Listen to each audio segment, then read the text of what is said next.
College for Women. I am Rabiatul Bashira R, Student Secretary, and I take great pleasure in hosting today's session, international webinar on the topic, The Role of Microbes in Waste Recycling by Dr. S. Dairy Ma'am.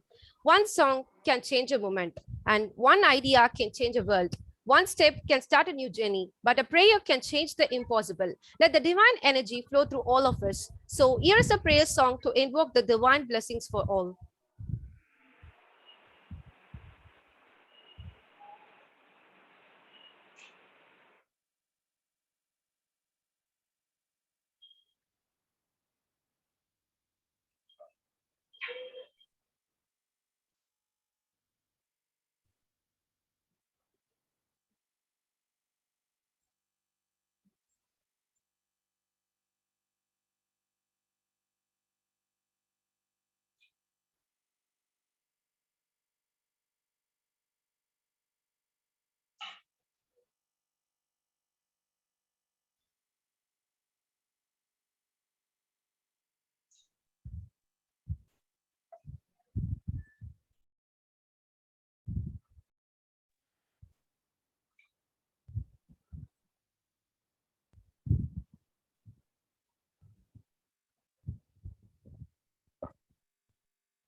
I'm not audible.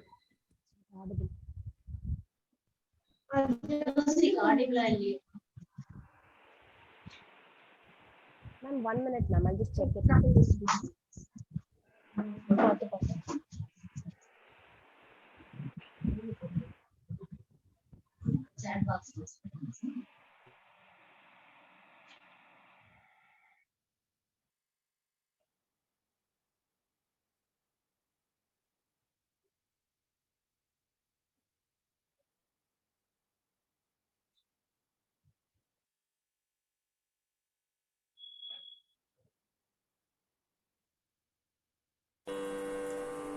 सत्यव्रतम् सत्यपरम् त्रिसत्यम् सत्यस्य योनिम् निहितम् च सत्ये सत्यस्य सत्यम् हृतसत्यनेत्रम् सत्यात्मकम् त्वाम् शरणम् प्रपन्नाः वाणी गुणानुकतने श्रवणौ कथायाम् हस्तौ च कर्मसु मनस्तव पादयोनः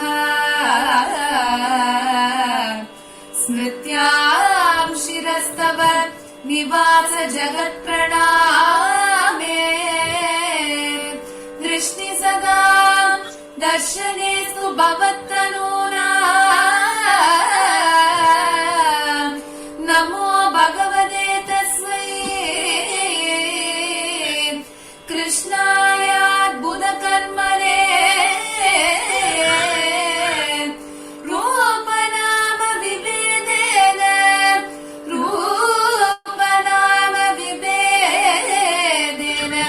जगत्क्रीडति यो यतः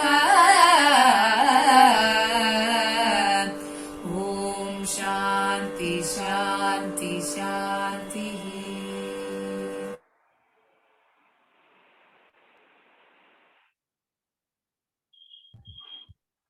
I now welcome Ms. Madhumita Sundaram, Vice President Shift 1 to present the welcome address.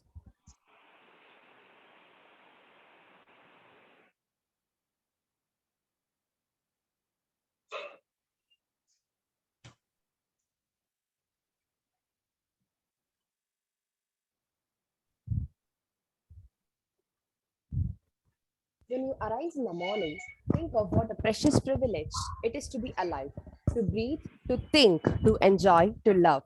By Marcus Aurelius. Good morning to one and all gathered here virtually. I, Madhumita Sundaram, Vice President from the Department of BCom Information System Management, take great pleasure in welcoming you all. Honorable Management, respected Madam Principal, Dr. R. Geeta, Madam Vice Principal, Dr. M.S. Lekha for aided, Madam Vice Principal Dr. S. Sita Lakshmi, Madam Vice Principal Dr. Mahishasura Vardhani for Self-Finance. It gives me great privilege to welcome you all today. It gives me immense pleasure to welcome the speaker of the day, Dr. S. Daisy Mary Gold Madam, who is a full-time professor teaching microbiology and general biology at the College of Science, Engineering and Technology, Grand Canyon University, Arizona, USA, who is here to enlighten us on the role of microbes in waste recycling. We heartily welcome you, ma'am. Last but not the least, a warm welcome to our enthusiastic audience present here. I welcome you all once again. Thank you.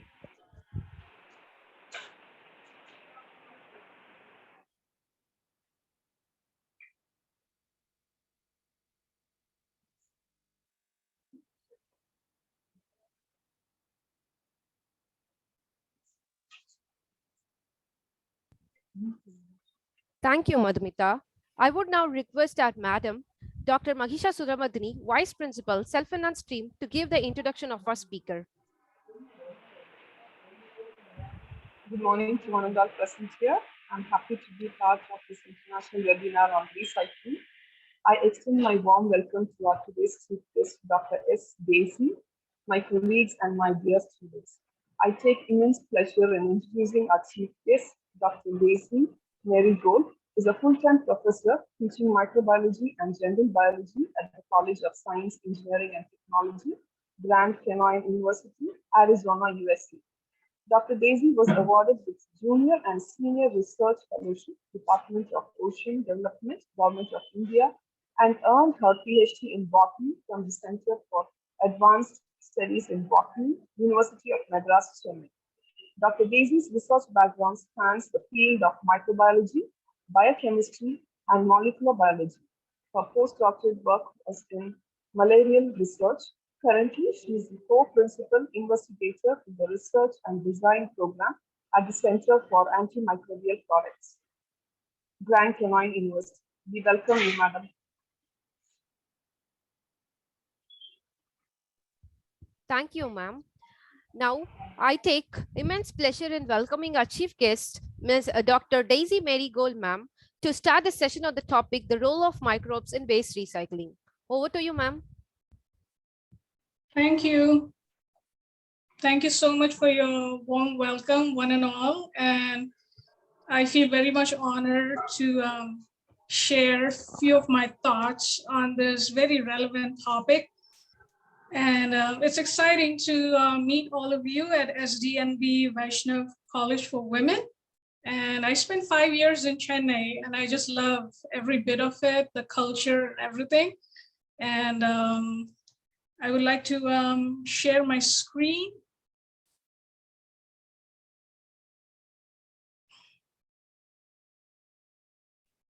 And someone needs to confirm if you're able to see my screen over at your end.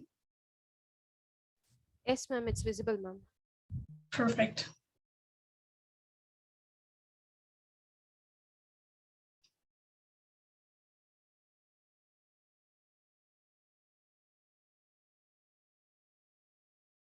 So I was contacted by Dr. Nirmala, who also happens to have done her PhD from the very same lab that I did, and that is at the Center for Advanced Studies in Botany, Madras University, but I never had the opportunity to meet with her. We just exchanged emails a couple of days ago, and I am simply thrilled and excited to share some of the information and knowledge that I've gained on this important topic, which has to do with recycling of waste. So this is how I have titled my talk. It is biodegradation and the biosphere. So I will be giving you a brief, some little bit of information just to scratch the surface. And this would be pretty much the gist of my talk. I would like to always start with the very beginning, why the need for recycling. And so I'll talk about recycling of matter in the ecosystem, the different biogeochemical cycles, how waste is generated, in the ecosystem. I'll also be talking and giving some insight into the different pollutants that contaminate the environment. And then I'll also look into some microorganisms and their role in how they convert trash into usable form of energy that is very much treasured. And then I'm also going to talk about biodegradation, potential of biofilms, the way microorganisms grow, the types and methods of bioremediation of the environment. And this would be very interesting, where I will also have a very brief section on genetically modified organisms, and then how it all contributes towards a sustainable biosphere. And then we will wrap up with a brief conclusion. So starting with why the need for recycling. Recycling doesn't have to do just with waste. This is the way the ecosystem has been built. All living things are made up of matter and mass. The amount of matter is always supposed to be conserved. And this can be only possible through recycling. If you have knowledge about the laws of thermodynamics, the first law states that the law of conservation of mass. Matter cannot be created nor destroyed. So all of life that cycles in this environment, it comes from the matter that makes up Earth. And then we see different forms of life, whether they are microbial, whether they are higher forms, animals, plants, human beings. And then everybody again will have to die. That death will be followed by decay. And then that decay will allow for everything to disintegrate and decompose back into the material that forms Earth. So here you see different biogeochemicals that play into process. And if I break down the word bio means life, anything living. So it is the living component of the ecosystem, and geo means Earth. And so you have these nice biogeochemical cycles that are complex ways in which chemical elements and compounds move between different spheres, such as the atmosphere and the soil, and even through aquatic terrestrial systems, which comprises all of the biosphere, wherever you find life here on this Earth. And this matter that makes up all of life, it cycles through interaction between producers that would absorb energy from the sun, which is the ultimate source of energy for this planet Earth. They would fix it through the process of photosynthesis into food. And then in that process, they would produce this valuable gas, oxygen, that sustains all of life. That food would then be eaten by consumers, and eventually the consumers would use that energy from food for all the different functions that sustains life. And when the life cycle ends, they would die. Then it would be these microorganisms. And sometimes these microorganisms are not really micro, because they also include insects and worms that would feed on the dead, decaying matter, whether it is from vegetation or it is human or animal remains. And eventually it will be broken down into all the natural elements that would be returned back to Earth. So when the biogeochemicals, they interact with one another, all the different components, whether it is the biotic or the abiotic components, they always seek to maintain a balance. And when everything is in balance and in perfect harmony, that allows for a perfect climate. But if there is any imbalance, that would then affect the it would affect the climate. And that is exactly what we see today, the climate change concerns. So in their undisturbed natural settings, ecosystems, they have a very vibrant diversity of life, and they are able to conserve some of these essential elements. And these elements would then go on to become mineral nutrients that make up soil, which allows for growth of plants. But then, because of over increase in the population, humans have started generating waste and trash that cannot be recycled anymore in a very sustainable way. So if I'm using the word waste, what exactly is waste? Waste is something that is discarded, which is no longer of any use. It sometimes we refer to it as trash, and these wastes can be degradable, or they can be non-degradable. Degradable waste are also known as bio waste because they are made up of living cells. And some of the examples would be human and animal waste, plant waste, like plant products that are made up of wood, paper, food, leaves, grass clippings, timber, and it would also include generally remains from the death of any living being. Unfortunately, much of the waste that is being generated by humans today is non-degradable waste, and they are mostly materials that have such complex properties that do not allow them to be broken down or decompose naturally. And some examples of non-degradable waste would include glass, metals, plastics. We have electronic devices, batteries, and even medical waste. Because they do not decompose, they tend to accumulate in the environment, and they would persist, and over time, if they are not correctly disposed and removed, they would begin to decay, releasing poisonous gas, toxic fumes, and sometimes even gases that would be a hazard to living things in those regions.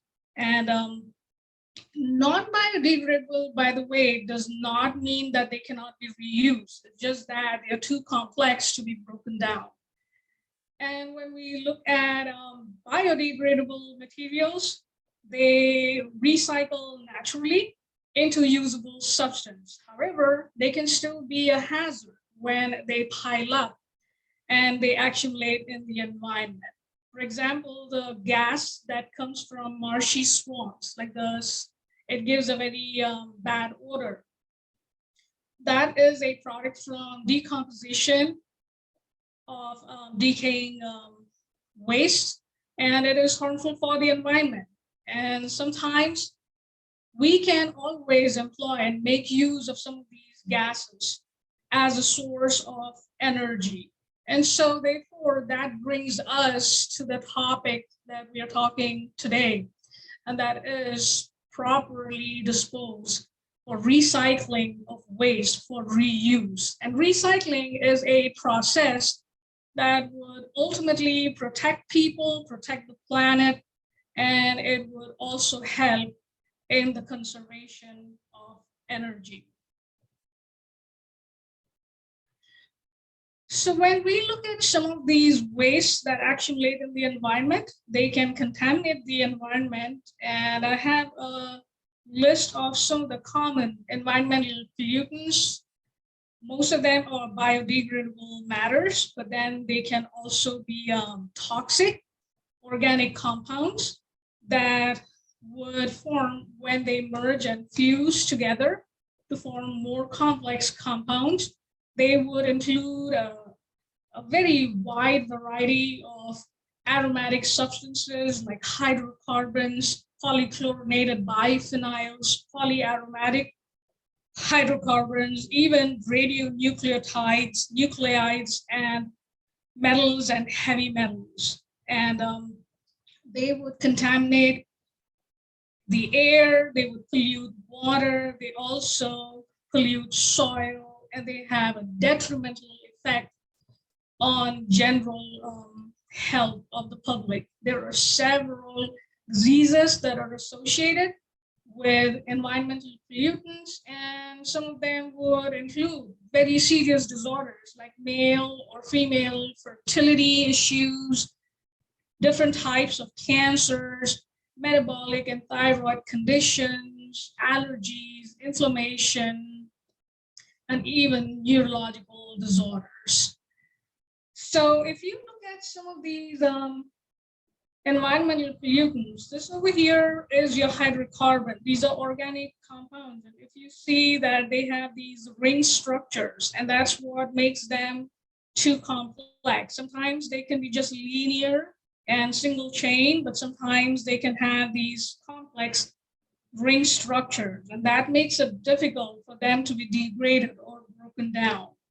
Almost all hydrocarbons, they would occur naturally in crude oils like petroleum and natural gas. On their own, just on their own, they would not be poisonous or they don't pose any hazard. But over time, because they are relatively recalcitrant, they don't break down easily, they can turn into high priority pollutants. All of these substances, they would contribute eventually to greenhouse effect and also depletion of the ozone layer. They also reduce the photosynthetic ability of plants, and that means lower yield of crops. They would increase cancer rates in humans, increase the risk of all different types of illnesses. And sometimes if you have been tracking, sometimes in the news, they would show there are oil spills which would destroy most of marine life, and they pose a danger to some of the flora and fauna that inhabit those environments. We also have polyacyclic aromatic compounds. They are the most important pollutants that are widely found in air, soil, and even soil sediments, and they pose a hazard to aquatic organisms. And also sometimes when we consume seafood, some of these compounds can also cause food poisoning. And there are increased incidences, in fact, that have been linked to some of these compounds and causing lung, skin, and bladder cancers, and some of these other illnesses that sometimes do not have a cure. We also have polychlorinated biphenyls, which are a mixture of synthetic organic chemicals, and these are non-flammable. They are highly stable, and therefore, again, it is difficult to break down some of these compounds. And examples would be plastics, paints, rubber products, and sometimes different modified versions of paper, and they are mostly used in industrial applications, and they prove to be toxic, and they can cause endocrine disorders. We also have pesticides that can be, again, they can be carcinogenic. They cause irritation to the skin and eyes, and they can also affect hormonal balances in humans. There are different types of dyes that we use in textile, rubber, paper, and in pharmaceuticals. Again, the accumulation of these dyes, these are nothing but chemicals, and they can cause all different kinds of allergies in humans and different maladies. We have radionucleides, which now, because of the war between Russia and Ukraine, there's always this threat, and there is this concern about nuclear weapons and they use. And you must have heard about Hiroshima and how sometimes individuals have long-term effects due to radiation. Not only do they cause cancer, but they are implicated in premature aging, premature death, and a variety of different complications, even cardiovascular diseases. We have heavy metals that accumulate in the environment. These also can cause disorders during pregnancy. They are a danger to fetal health. They can cause paralysis. And sometimes we have fishes that are contaminated with mercury, like salmon that has been raised in those waters. They can cause paralysis in human beings. So when we look at all these different environmental pollutants, we have some good news because nature has these wonderful microorganisms that have a way to convert the trash into treasure. And so for the next couple of minutes, I will talk about the role of microorganisms in the environment and how these miniature factories, they work hard to break down the waste and to recycle these wastes such that the biogeochemicals in the ecosystems, they are maintained in a balance. By the way, waste recycling can also be done by chemical methods. However, when we use chemical and physical methods for waste recycling, this creates more harm than good. And that's because we see that when these wastes are broken down, they would again create more waste, which would be toxic fumes and gases, which would again continue to persist in the environment. And so sometimes when we consider the chemical methods or physical methods of waste recycling, we see that biodegradation, which is degradation implying biological living cells of microorganisms, they seem to be a much better way when compared to chemical methods of degradation. Bio again means life, and degradation means to break down or to decay or to decompose. And this can be carried out by different organisms. Most of the most common microorganisms are bacteria and fungi, and they dominate the soil environment. And if you, like I read somewhere, if you take a single teaspoon of soil, that can contain anywhere between 1 million to even 1 billion bacterial cells. So these microorganisms, they have very special enzymes in their cells that enable them to break down a variety of organic matter, which they use as their food, as an energy source. And in the process, what they do is they break down that organic matter to recycle nutrients. And therefore, microorganisms that are ubiquitous, which means they are present everywhere in nature, they have enzymes that are coded by genes, and we call them degradative or dissimilatory genes. And these are mostly present on some of these genetic elements like plasmids. In this picture, I've shown a plasmid. This is how we can extract plasmids. We can insert the gene of interest, and then we can augment or modify that organism. I'm going to talk about that in detail later on. But sometimes we also see these genes on transposons that can self-transfer themselves from one point to another. And sometimes they are present even in chromosomal DNA.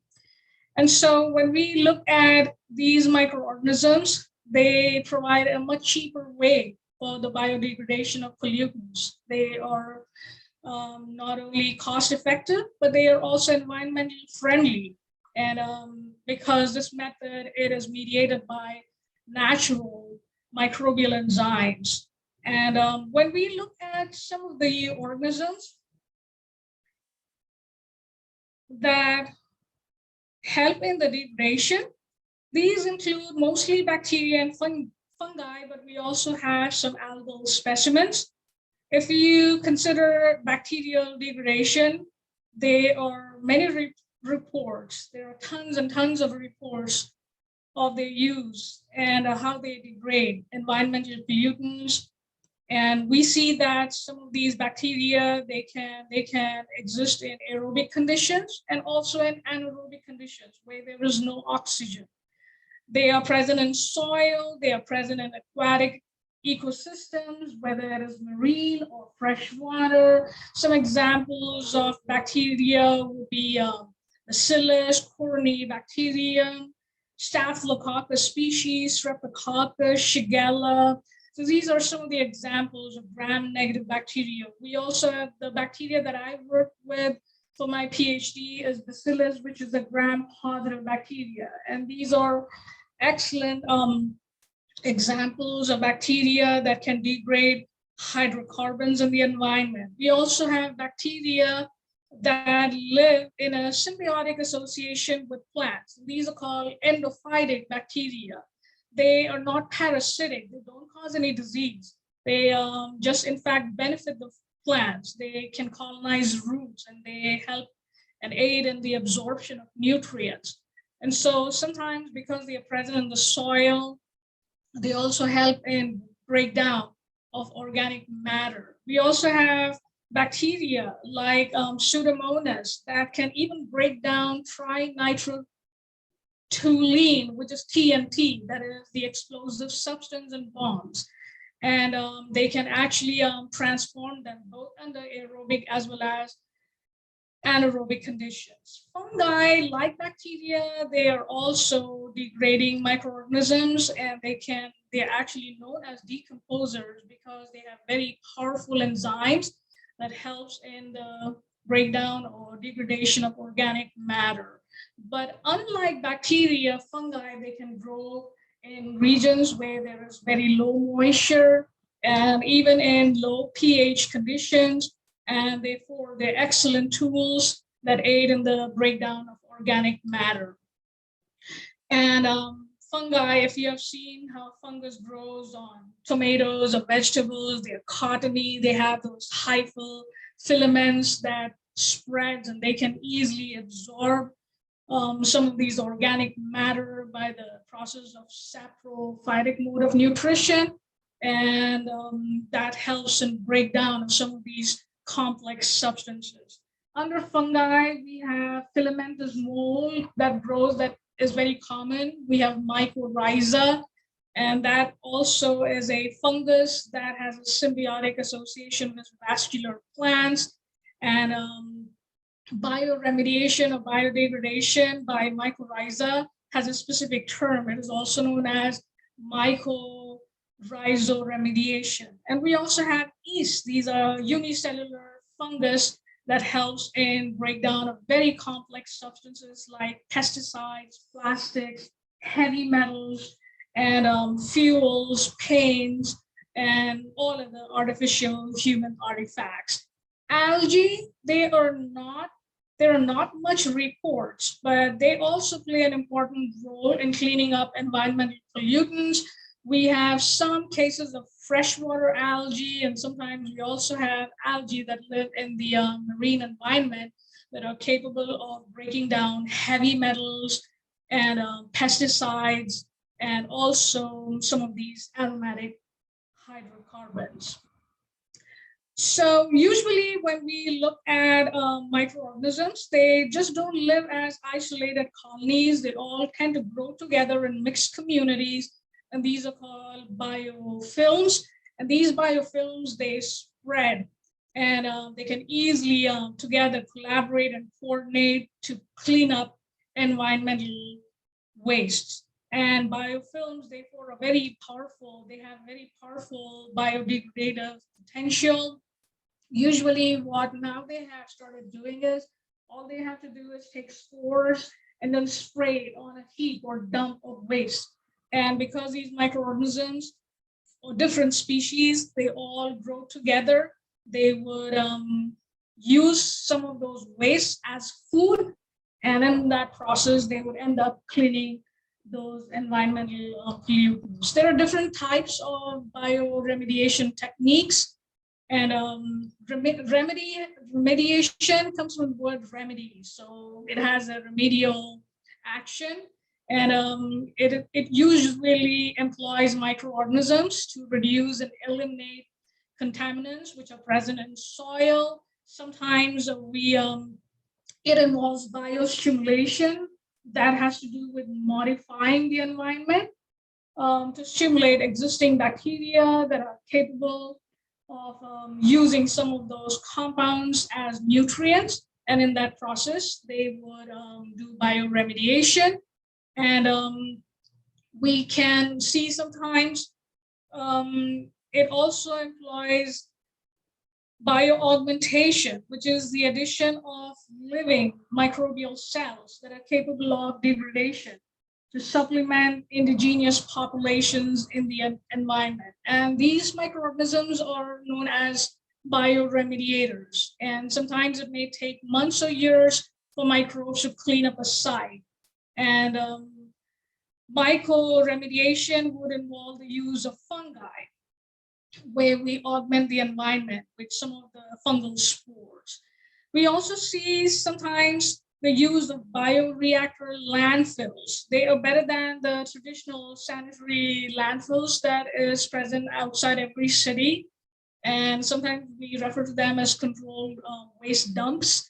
And these landfills, they are superior because they employ microbiological processes, and they would, in a very moderate way, decompose organic waste in a very short period of time. And this, in the picture that you see, is a bioreactor that is being used for treatment of wastewater. We can also use bioremediation methods for recycling domestic waste by having some of these compost piles in the garden or in the backyard. And in a very controlled environment, you can actually allow for microorganisms to decay and decompose organic matter. And then we see that these bioremediation also includes both aerobic as well as anaerobic digestion or breakdown. And usually they would use anaerobic microorganisms that they would grow in these large reactors or vessels through which any of the waste are recycled. And the microorganisms would feed on them, they would break it down, and then the cleaned up water or whatever that industrial waste is would be then, it would be released into the ocean.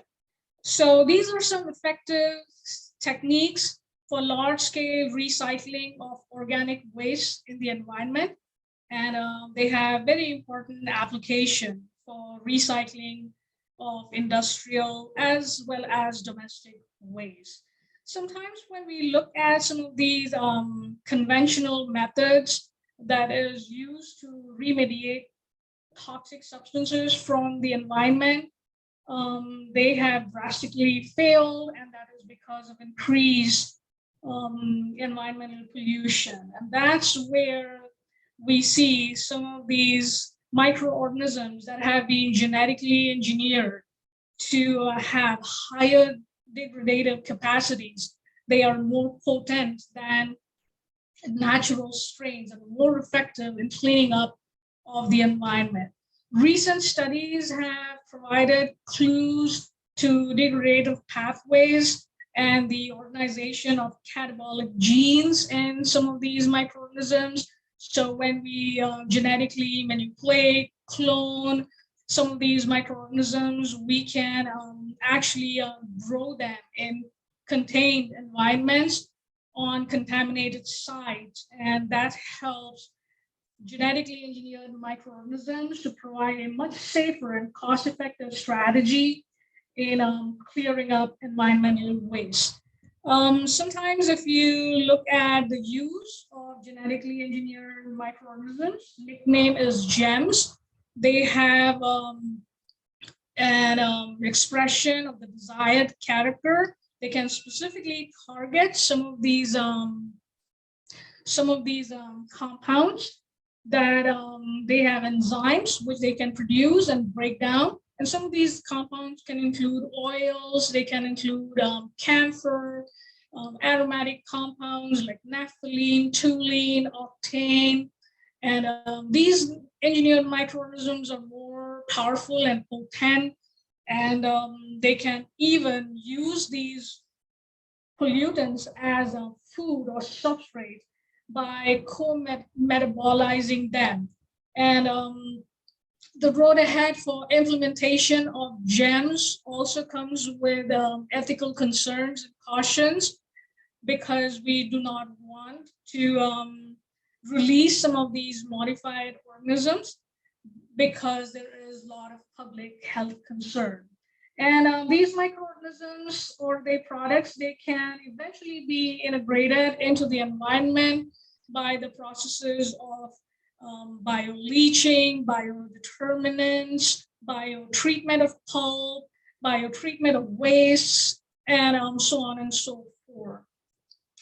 So when we look at some of the ways that are used by GEMS to convert organic waste, they can be they can be reused as biofuels and biofertilizers. We know about biodung composting that produces useful gas that can be used for cooking, vermiculture technology, and sustainable organic farming. These are all way you can convert bio waste and make it into usable form of energy. So all in all, waste recycling, it helps in sustaining the soil, keeps it fertile, and it helps plant growth, and it also increases water filtration and water retention, provides and prevents erosion of soil, improves the biodiversity and the ecosystem health, and it also aids in reversal of carbon emissions.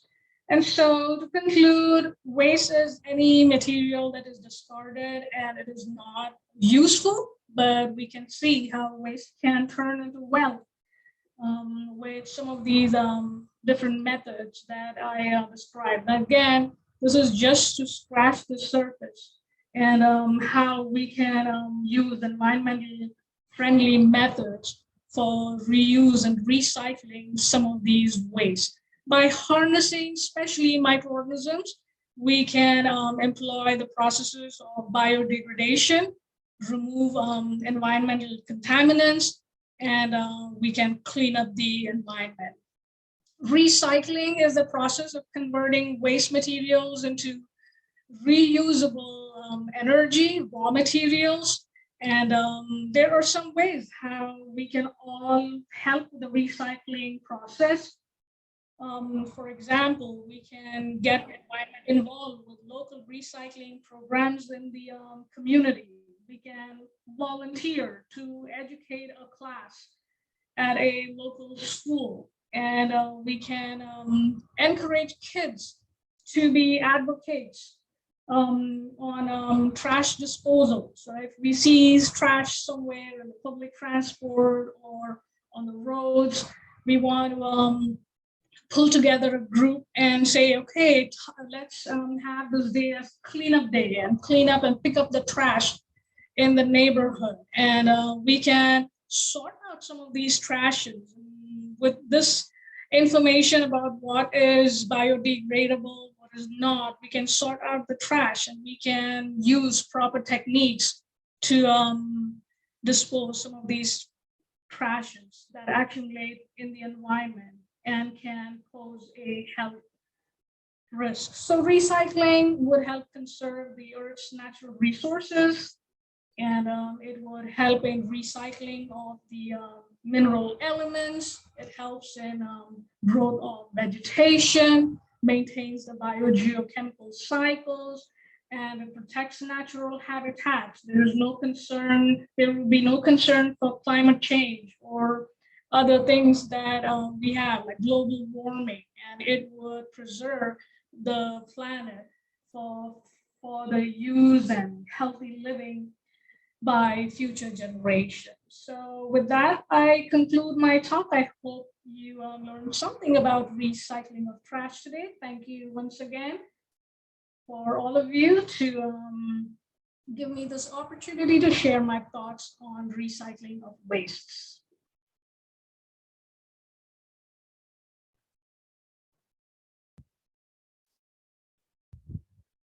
Thank you, ma'am. Recycling things turns into other things, which is really a magic. Thank you so much, ma'am, for your enlightening session. The best and beautiful things in the world cannot be seen or even touched. They must be felt by heart. Thanking is one such prayer among them.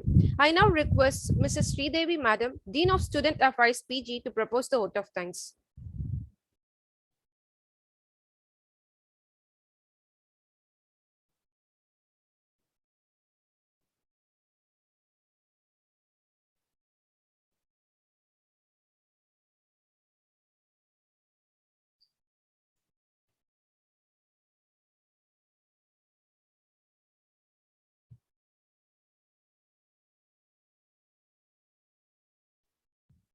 Good morning to one and all present here. Thank you is such a prayer that cannot be seen or touched. It must be felt by heart.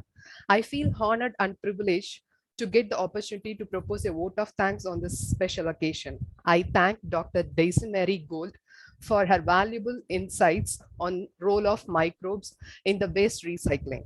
My sincere thanks to Dr. Nirmala Ma'am of Plant Biology and Biotechnology Department for coordinating with the chief guest. I also thank the student union members and staffs for their support at various stages. If time is money, then today you have spent millions for us. Thanks to all for your support for making this event a successful one. Thank you once again.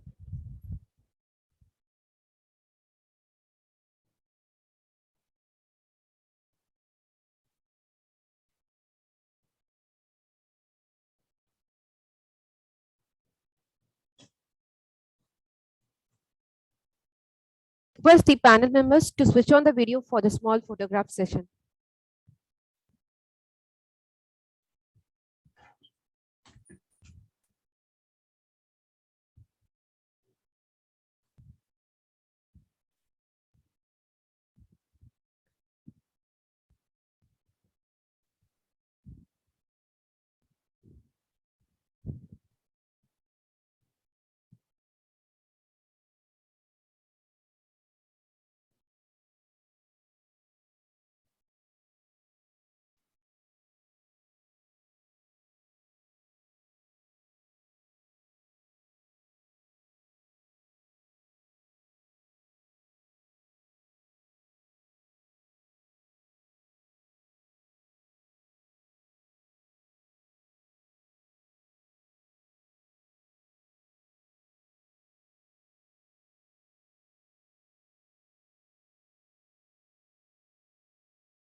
So that concludes a remarkable and memorable day. I promise you that this may be the end of the session. Thank you for joining with us. Thank you, ma'am. Thank you very much.